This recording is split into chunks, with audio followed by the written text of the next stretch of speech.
Hi ஒருவன் 11th standard கெமிஸ்ட்ரிக்கு important 2 mark 3 mark 5 mark தான் பார்க்க போகிறோம்.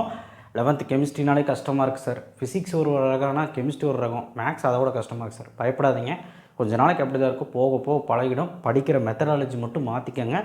கெமிஸ்ட்ரி ரொம்பலாம் படிக்கணும் அவசியம் இல்லை. நம்ம சொல்கிற கொஷின்ஸ் மட்டும் நீங்கள் படிச்சிங்கனாலே மிட்டமில் 50க்கு 50 மார்க் எடுத்துடலாம். நியூமெரிக்கல் ப்ராப்ளம் நான் அடுத்த அந்த கடைசி அந்த எக்ஸாம் டைம் போடும்போது தரேன். ஏன்னா இது நியூமெரிக்கல் வந்து ஒன்று தான் வரும், பட் அது எது வரும் 6th லெசன் 7th லெசனில் இருக்கக்கூடியதை நான் மார்க் பண்ணி தரேன். ஓகேவா?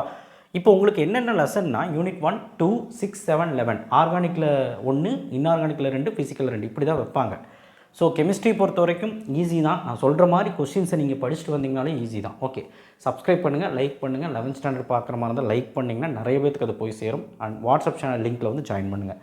யூனிட் 1 புக் பேக் எல்லாமே நான் மார்க் பண்ணியிருக்கேன் பார்த்தீங்களா? அண்ட் ரவுண்ட் பண்ணது 5 மார்க், அந்த எம்பிரிக்கல் ஃபார்முலா சம்மு. ஓகேவா? ஈக்குவல் மாஸ் கால்குலேஷன் இது 2 பார்த்துக்கணும், 2 மார்க்கில் கேட்பாங்க. பேராகிராஃப் நம்பர் இருக்குது, ஒரு டேபிள் இருக்கும். Empirical formula sum, example sum ரொம்ப இம்பார்ட்டன்ட். லிமிட்டிங் ரியேஜன் என்னென்னா அதோட example 1.8.1 oxidation number calculation, page number 21 ஒரு டப்பா இருக்கும். அதுலேருந்து ஆக்சிடேஷன் நம்பர் கால்குலேட் பண்ணுற 2 மார்க்கில் கேட்கலாம். இதை மட்டுமாவது ஒழுக்கமாக பாருங்கள். Oxidation number method, ionic method வந்து முடிஞ்சால் தியரிட்டிக்கலாகவும் படிங்க. அண்ட் கடைசி அந்த 2 கொஸ்டின் இருக்கும், 44வது 45வது முடிஞ்சால் பாருங்கள், இல்லைனா விட்டுருங்க. யூனிட் 2 வந்து இதெல்லாம் தான் ரவுண்ட் பண்ணது டேரக்ட் 5 மார்க்கு. கெமிஸ்ட்ரி பொறுத்த வரைக்கும் ஏபின்னு சொல்லியும் கேட்பாங்க நமக்கு 2 மார்க்கு. அண்ட் 2வது சப்டிவிஷன் 3 மார்க் அப்படின்னும் கேட்பாங்க. 5 மார்க் டேரெக்டாக வராது. ஸோ ஒரு சிலது ஹாபோ பிரின்சிபல் இதில் இருக்கும், பாலிஸ் எக்ஸ்க்ளூஷன் பிரின்சிபல், இங்கே எம்பிரிக்கல் ஃபார்முலா சம் அது வேணால் டேரெக்டாக கேட்கலாம். இல்லைனா 2 மார்க்கு ஒரு 3 மார்க் அந்த மாதிரி கேட்கலாம். அதனால தான் ரவுண்ட் பண்ணியிருக்கேன். டேரெக்டாக ஒரு 5 மார்க் வந்தால் வரலாம்னு சொல்லிட்டு டவுன் பண்ணியிருக்கேன். மீதியெல்லாம் 2 மார்க்லையும் கேட்கலாம், 3 மார்க்லையும் கேட்கலாம், 5 மார்க்கில் ஏபின்னு போட்டு கேட்கலாம். அந்த மாதிரி போர் ஆட்டம் மாடலோட பாஸ்லேஷன் 4 பாயிண்ட்டு. லிமிட்டேஷன் பார்த்துக்கோங்க போரோடது. இங்கே தமிழ் மீடியத்துக்கு பேராகிராஃப் நம்பர் சொல்லியிருக்கேன். அண்ட் இங்கே வந்து de Broglie equation easy. Heisenberg principle delta x into delta p less than equal to h/4π easy தான்.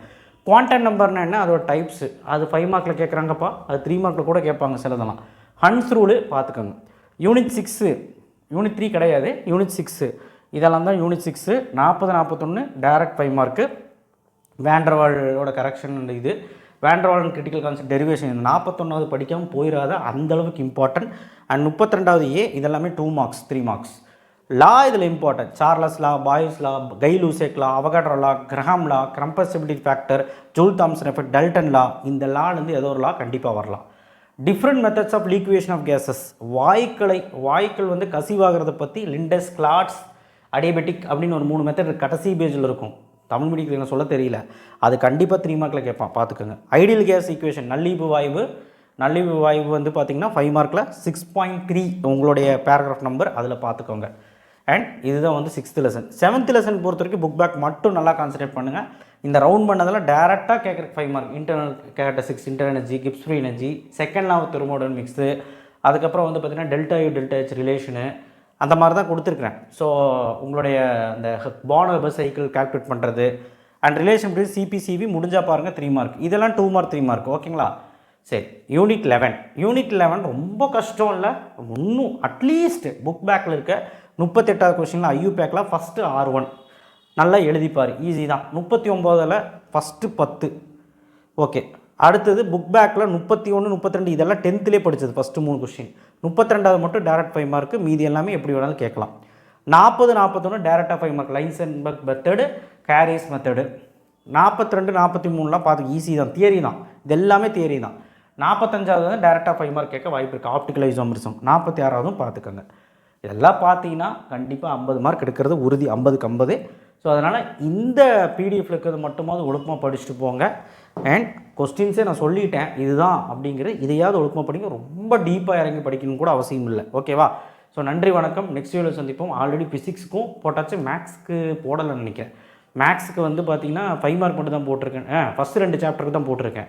உங்களுக்கு மிட்டம் போர்ஷன் 3rd சாப்டர் முடி இருக்குது. ஸோ மிட்டம் போர்ஷனே நான் போட்டுறேன் நெக்ஸ்ட் வீடியோவில். அண்ட் அப்படியே தமிழ், இங்கிலீஷ் எல்லாமே ஒரு பயாலஜி எல்லாமே வரும். சப்ஸ்கிரைப் பண்ணி வச்சு லைக் பண்ணுங்கள். நன்றி, வணக்கம். உங்கள் சப்போர்ட் என்றைக்குமே தேவை.